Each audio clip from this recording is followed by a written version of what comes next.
Buongiorno e ben ritrovati con l'informazione flash di New Sicilia, i principali titoli della mattina. Il ministro dell'Interno Matteo Piantedosi ha fatto visita al comando provinciale dei Vigili del Fuoco di Palermo, dove ha ringraziato gli uomini che hanno svolto l'attività di recupero delle vittime del tragico naufragio del veliero Baesian. Renato Schifani, rispondendo ad una domanda sulle nomine dei manager della sanità, ha detto di aver assistito a un balletto inqualificabile. Questo sistema è incancrenito e mi preoccupa, non voglio fare il Don Chisciotte, ma sto cercando di non fare sconti a nessuno, le parole del presidente della regione.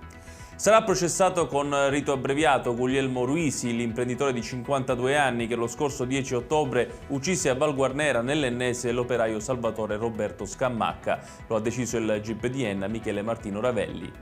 A Santa Maria di Licodia, nel Catanese, un 31enne ha malmenato e poi segregato in camera da letto la compagna, una 29enne straniera, che è stata liberata dai carabinieri grazie all'allarme dato da un'amica della vittima. L'uomo è stato arrestato con l'accusa di maltrattamenti in famiglia e sequestro di persona.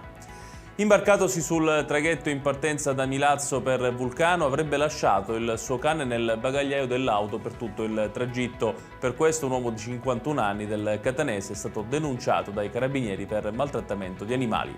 Ed è tutto per questa edizione, tutti i dettagli su queste notizie li trovate come sempre sul nostro sito www.newsicilia.it.